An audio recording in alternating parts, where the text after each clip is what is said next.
ও হাওর উন্নয়ন সংস্থার সাধারণ সম্পাদক বিজয় শিবুর কার্যচিত।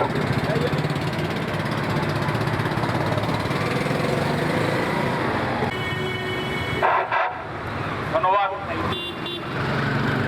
আজকের জাদুঘাটা রক্ষা আন্দোলন থেকে পরিবেশ ও হাওর সংস্থার সহযোগিতায় আজকে মানববন্ধন অনুষ্ঠিত হচ্ছে। প্রিয় সুধী, আপনারা জানেন জাদুঘাটা নদী একটা ঐতিহ্যবাহী নদী, সারা বাংলাদেশ জুড়ে